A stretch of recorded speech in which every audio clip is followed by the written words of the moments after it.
Oke, kembali lagi di channel saya. Makasih buat kalian yang sudah mengklik video ini. Kali ini pembahasan kita terkait Kaisang ya. Kaisang beberapa hari yang lalu ada belusukan, dan belusukan tersebut mengundang perhatian karena memakai rompi. Di belakang rompinya itu tulisannya Putra Mulyono. Gokil sekali ya, Kaisang seperti Gibran ya. Hari itu Gibran pas mukanya diedit ya kan, bukannya malah sedih, malah dipakainya jadi profil ya, profil sosmednya. Kali ini Kaisang memakai nama Putra Mulyono di rompinya tersebut. Wah, gokil. Saya suka sekali orang-orang seperti ini karena makin panas yang membuat hal seperti itu sama kita pastinya ya. Kita lihat kali ini Opung membahasnya. Sebelum kita ke video, bantu subscribe dulu channel sebelum subscribe. Tidak tunggu lama, kita ke videonya langsung. Let's go. Sebagai Ketua Umum PSI, Kaisang beberapa waktu yang lalu melakukan belusukan di daerah Tangerang, Banten. Dan kalian tahu ya, yang membuat kerumunan itu banyak bukan masalah apa yang dibagikan Kaisang ya, tapi apa yang dipakai Kaisang waktu sedang belusukan. Dia tahu kalian, dia pakai rompi, belakangnya bukan tulisan Partai Solidaritas Indonesia, tapi tulisan di belakang rompinya itu Putra Mulyono. Gokil ya. Udah ku tembak biar tahu kalian. Inilah uniknya Kaisang. Sama aja sama Abang Yesi Gibran. Iya betul, sama. Ya. Kalian udah tahu kan bahwasannya Mulyono itu adalah nama ejekan yang selalu dilantunkan Amin Rais, Rocky Gerung, Refli Harun, Faisal Assegaf dan lain-lain sebagainya. Itu menjadi panggilan yang berupa hinaan, ejekan bagi mereka. Tapi Kaisang luar biasa hadir ya dengan cara membuat rompi tulisan Putra Mulyono. Iya, gokil sih. Tahu kalian, ini adalah cara unik dari seorang anak muda yang kreatif untuk melawan isu-isu negatif. Betul, membuat panas makin panas. Aku udah bilang sama kalian ya, beda cara orang tua menyelesaikan masalah dengan anak muda. Kalau orang tua diperhadapkan masalah, maka dia akan selalu berusaha bagaimana caranya cepat-cepat keluar dari masalah. Kalau anak muda tidak, ketika dia berhadapan dengan masalah, maka dia akan mencoba untuk bermain-main di atas masalah tersebut. Gokil ya. Sama kayak yang dibikin abangnya si Gibran dulu ya. Ketika orang mengatakan dia Samsul, apalagi si Masinton itu. Masinton apa kabar? Tapan nuli tengah aman. Waktu si Masinton menyematkan nama Samsul ya, Samsul. Tapi apa kata si Gibran ya, memang saya Samsul. Kan begitu. Dan tahu kalian ya, rame-rame kemarin Gibran dan timnya bikin baju tulisan belakangnya Samsul. Betul. Baju main bola pun juga ditulis di belakangnya Samsul. Betul. Akhirnya apa? Berhenti orang manggil dia Samsul. Ya, setelah itu apa? Ya, waktu kampanye Pilpres kemarin dibilang dia belimbing sayur. Ya, yang ngasih nama itu kalau nggak salah Masinton juga itu. Aku luar biasa ngeliat si Masinton ini, bah. Pandai kali ngasih nama anak orang. Iya kan, selalu bawa keberuntungan. Iya kan, tapi aku nggak kalau aku nanti punya anak lagi, aku nggak mau aku si Masinton yang bikin nama, ndak. Walaupun memang bawa keberuntungan, ndak lah. Dia bilang apa? Dia kasih nama si Gibran belimbing sayur. Tahu kalian? Waktu Pilpres ya, Gibran bagi-bagi gantungan kunci bentuknya belimbing sayur.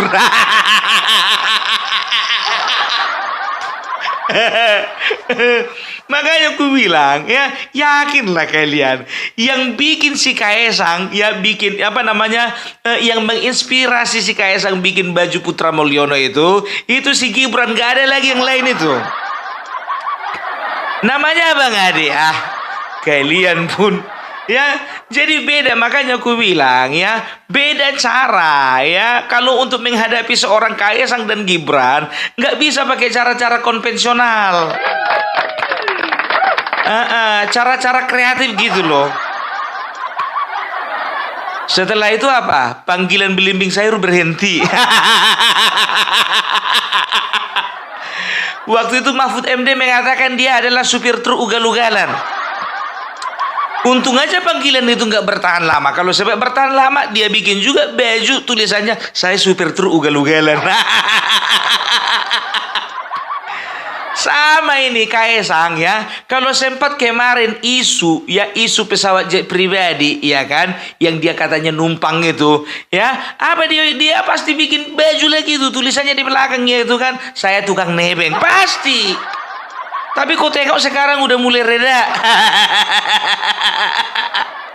Ya, sebetulnya Kaesang itu mau bikin baju itu tuh, saya tukang nebeng. Cuman dia lihat berita kan, udah nggak hangat lagi. Cepat kali lah ini terlewatkan momennya ini, ama. Kan begitu kan?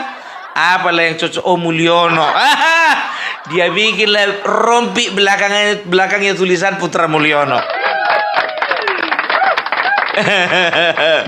Itu dia. Makanya sekarang kita tidak heran ya kalau misalnya ada cara-cara baru ya yang digunakan oleh anak-anak muda yang kreatif untuk menyelesaikan masalah ya. Mereka itu selalu ya, anak muda tipikalnya begitu, apalagi anak muda yang punya daya kreativitas yang tinggi, mereka akan selalu menggunakan masalah, mereka akan selalu menggunakan batu yang dilempar orang lain ya, bukan untuk melemparnya lagi dengan batu tersebut, tidak, tapi mereka akan membangun istana yang indah untuk menunjukkan kepada mereka bahwa batu yang mereka lempar di tangan mereka menjadi hal yang positif. Itu dia. Makanya Rocky Gerung, kalau orang ya bilang-bilang kau lajang tua, bikin bajumu besok, iya saya lajang tua gitu. Ya, dibilang orang contohnya kau nggak laku-laku, kau bikin, memang saya nggak laku-laku gitu, bikin bajunya. Dan tahu enggak kalian, orang yang paling senang ya untuk mengejek-ngejek anaknya Joko Widodo itu Rocky Gerung. Kenapa? Dia nggak ada beban, nggak punya anak. Ya, kalau awak contohnya ngeledek anak orang ya kan, awak langsung mikir, awak punya anak kan begitu kan? Kalau dia nggak ada beban, dia ngejekin anak orang. Karena apa? Ya kan nggak akan ada orang yang ngejek-ngejek anaknya. Ya kan begitu. Kalau berani bapaknya. Kita lihat aja dulu ya, bergulir nggak masalah Fufu Fafa ini semakin lama. Makin lama nanti keluar baju Fufu Fafa. Jangankan bajunya, lagunya juga udah terbit. Fufu Fafa, anak haram konstitusi. Fufu Fafa, cukuplah sampai di sini. Ganyang Firza Hussein sekarang juga Fufu Fafa. Aku jadi hafal lo lagu itu, serius. Ada yang minat ngajak aku rekaman. Aduh, inilah ya. Jadi makanya aku bilang ya, coba kalian agak kreatif dulu ya. Begitu juga itu si Amin Rais. Kalau dibilang orang kau tukang fitnah, bikin bajumu Amin Rais. Saya memang tukang fitnah gitu. Iya kan? Dibilang lagi orang kau penipu pembohong, bikin. Saya memang orang penipu. Gitu. Kalau ada orang nagih janjimu ya, ketika menang Joko Widodo kau akan jalan dari Yogyakarta ke Jakarta, kau bikin bajumu belum sempat jalan dari Jogja ke Jakarta gitu. Ya, kreatif dikit gitu loh ya. Ya, jadi ini artinya apa? Semakin kalian serang keluarga Jokowi, semakin menang mereka. Iya, nggak ada kalahnya itu. Habis kalian kena kilik-kilik. Coba bayangkan masalah pesawat jet pribadi ya. Banyak pihak waktu itu yang melaporkan Kaesang. Ada juga yang menyebut namanya aktivis 98 melaporkan ke Kapolda, mengatakan bahwasanya sedang dicari orang hilang Kaesang. Taunya apa? Dia kan main futsal dia sama si Gibran. Kalian kiranya pusing orang itu dibikin kalian? Nah pusing. Keluarga Joko Widodo gitu loh. Apapun kau penjilat kau nggak apa-apa. Ku bilang sama kalian ya, coba periksa kalian mana ada nomor rekeningku diisi sama keluarga Jokowi. Kecuali kalau misalnya nomor rekeningku rajin terisi setiap bulan sama Jokowi, barulah kalian bilang aku basir penjilat. Lagian juga nggak apa-apa dijilat, menang. Menjilat yang kalah itu bodoh. Udah tahu kalah nggak bisa bikin apa-apa, dijilat. Kan goblok namanya itu. Tapi kalau menang contohnya dia, dan dia juga seorang yang misalnya emang ada kualitasnya dan juga prospeknya bagus, menjilat kita nggak masalah. Ini udah nggak menang, nggak bisa bikin apa-apa, mau bikin partainya mungkin nggak jelas, mau menjilat sama orang model begitu. Dang sangai. Itu makanya aku bilang yang penting disampaikan Opung Parabelak, tidak ada yang hoax, kan begitu ya kan. Jadi ini sebetulnya hal-hal seperti ini perlu dipelajari ya, dipelajari sama lawan-lawan politik dari keluarga Jokowi. Ingat loh ya, Mahfud MD, Amin Rais, Rocky Gerung ya, yang paling rajin bilang Putra Mulyono ya, ditantang, dilawan, di-challenge sama anak kecil kayak gitu. Kita lihat ya, jujur ku bilang sama kalian, sebutan Mulyono selesai. Perhatikan kalian, nggak ada lagi yang mau ngomong-ngomong Mulyono lagi. Ya, nggak akan ada lagi ngomong-ngomong Mulyono. Perhatikan kalian, cukup sampai di sini. Sama halnya seperti belimbing sayur, supir truk ugal-ugalan, Samsul, habis. Itu dia. Tapi kalau misalnya sebutan lajang tua, nggak habis-habis itu. Tukang fitnah apa lagi, nggak habis-habis. Iya kan? Baru satu lagi itu yang bikin partai nggak tahu entah kemana, nggak tahu malu, nggak habis-habis sebutan itu. Gitu loh ya. Apalagi Amin Rais juga, Amin Rais, si Anies Baswedan ketika ditanya mau mendukung siapa, saya dukung diri sendiri. Dukung diri sendiri. Emang kau bertanding? Bertanding rumahnya. Makanya, kenapa dia bilang begitu? Karena dia udah lihat lembaga survei Indonesia menyatakan bahwasanya kemungkinan besar yang golput cuma 3%. Jadi nggak punya bargaining value dia. Nggak punya bargaining value, nggak punya nilai tawar. Abang, ilaki. Lamun bahasa Sunda nama ngeraken. Ulah tuh, ya tong diteruskan weh. Cicing wae lah. Bisa ngeraken. Ntar makin lama makin malu. Kalau sudah makin malu, nanti nggak bisa bikin apa-apa. Gitu, ya Pak Anies ya. Hampuranya. Ketika ditanya, ya kan, siapa mau didukung? Saya mendukung diri sendiri. Mendukung diri sendiri. Emang kau bertanding? Yang bagus-bagus itu aja lah bikin. Makanya orang-orang kayak gini kan begitu, selalu bermain-main dengan kata. Kalau udah kayak gitu jawaban berarti udah kehabisan kata-kata.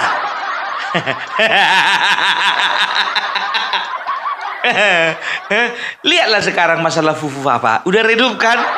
Redup, makanya aku bilang. Jadi Kaesang kemarin itu, ya kan, dia waktu belusukan itu kan bagi-bagi buku dan juga bagi-bagi susu kemasan nih, gratis ya kan, untuk anak-anak ya. Jadi itu seperti menyimpulkan begini, ya dia bagi-bagikan buku ya. Kenapa buku? Kenapa enggak sembako, atau misalnya kenapa enggak kebutuhan anak-anak yang lainnya? Kenapa harus buku? Ku tengok pun juga cuma satu-satunya itu kan begitu. Itu ingin menunjukkan kepada yang melawan tudingannya Roy Suryo, mengatakan bahwasanya keluarganya Jokowi anaknya nggak pernah ada yang baca buku. Kerjanya cuma main PS.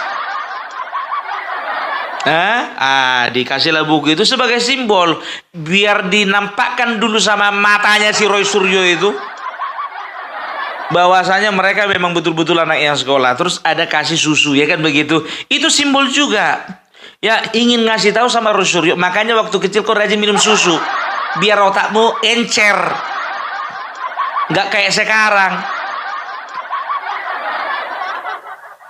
Panci. Panci dadang perabot dandang panci. Penggorengan dandang perabot panci. Bisa tunai, bisa kredit, bisa tunai, bisa kredit. Kok jadi jualan panci aku?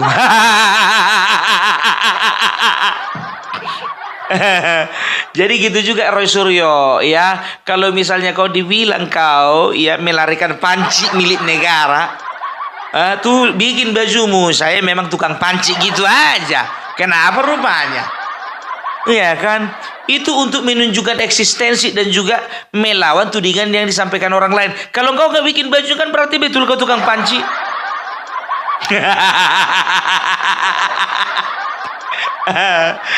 Aduh. Jadi makanya ya, jadi kita lihat aja. Ku tengok politik ini makin kesini bukan makin memanas dibikin si Kaisang.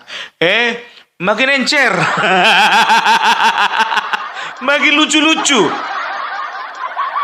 Ya, itu makanya aku bilang sama kayak Opung Parpela, ngadapin semuanya ketawa.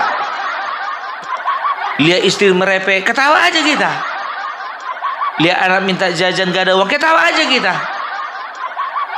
Ya kan begitu kan? Ya maksudnya di dalam ketawa itu kita sambil berpikir apa yang bisa kulakukan untuk menyenangkan hati mereka. Gitu. Nggak harus marah-marah, nggak harus nangis-nangis.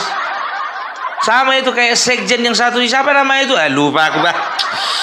Yang suka nangis-nangis itu loh. Udah lama itu. Kacamatanya hampir sama kayak kacamataku ini. Aduh, kok lupa aku ya? Aduh, siapa ya? Hasto. Aduh, iya. Jadi kalau dibilang orang kau tukang nangis, bikin bajumu, saya tukang nangis gitu. Untuk melawan ya, untuk melawan. Nah gitu dia. Ya bisa jadi untuk melawan atau lebih mengkonfirmasi kali. Ya, jadi kalau ku bilang sih, ya ingat Kaisang itu dia itu ketua umum ya dari sebuah partai yang sekarang lagi bisa dikatakan sedang bermetamorfosis ya, sedang proses bermetamorfosis menjadi sebuah partai besar. Dan ingat ya, apapun yang menjadi tindakannya ya saat ini, dia sering sekali dia sering kali menggunakan simbol-simbol untuk melawan lawan-lawan politiknya. Kalian masih ingat Kaisang bawa ayam? Kalian tahu artinya itu? Kalau ayam, ini mungkin banyak yang nggak tahu. Dia ingin menunjukkan kepada orang lain bahwasanya ya ayam itu kan dielus-elus ya. Tahu kalian dalam bahasa Inggrisnya ungkapan untuk seorang pecundang dan pengecut itu tahu kalian apa? Ayam. Jadi dia ingin menyimbolkan bahwasanya setiap pecundang pengecut ya yang taunya ngomong di belakang itu ada di dalam kuasanya. Dia elus-elus gitu. Ya, jadi dia kasih simbol seperti itu. Jadi dia ingin sampaikan bahwasanya kalian itu mental ayam, chicken mentality. Iya, ya jadi kalau misalnya dalam bahasa Inggris itu orang yang takut pengecut, ya itu simbolnya ayam. Ya gitu dia ya, bukan belimbing sayur. Ayam. Ya, dan dia juga kemarin kalau nggak salah pakai baju sepak bola ya kan, baju sepak bola. Kalau baju sepak bola kan biasanya kan nomornya 1, 2, kalaupun 2 1, 0 atau misalnya 20, 20, 21, 21. Ini enggak 8,9.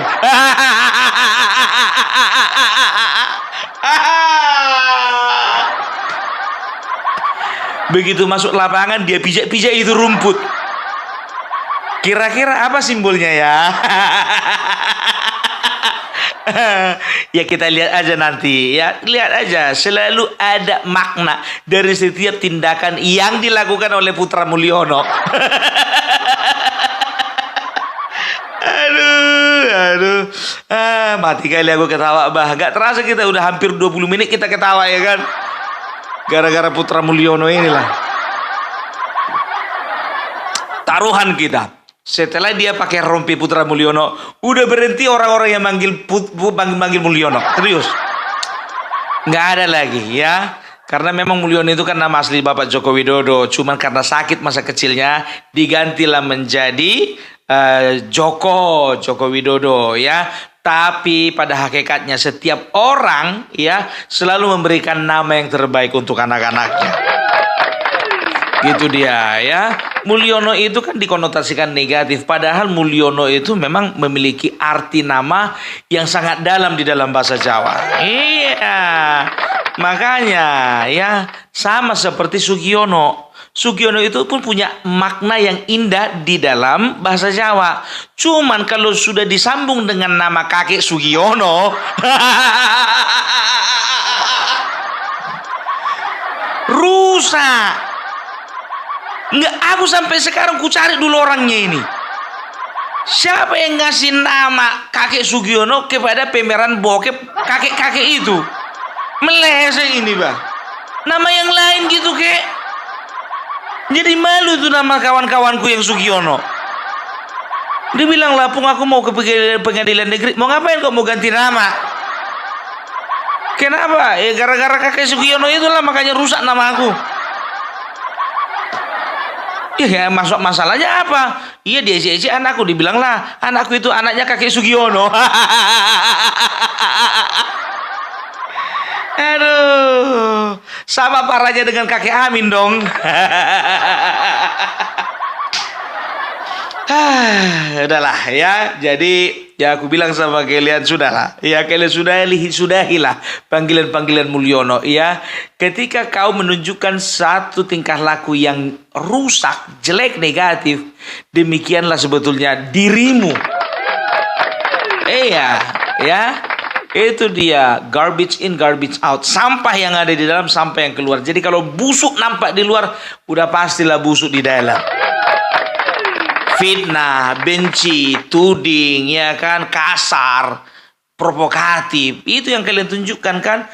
Ya itulah dia. Jadi jangan kalian peralat nama demokrasi ya. Kalian peralat kebebasan di dalam mengeluarkan pendapat. Itu yang kalian gunakan untuk mengolok-olok presiden. Habis kalian. Oke lah dulu ya. Salam NKRI, salam NKRI, salam NKRI. NKRI harga mati. Oh gitu ya, pembahasan opung terkait Gibran dan Kaesang. Dua anak muda yang menginspirasi kita ya, terutamanya kita menghadapi masalah itu ya, kalau memang nggak salah ngapain takut, gitulah ibaratnya ya. Oh gitu, sekian video dari saya dan sampai bertemu di video saya selanjutnya. Bye.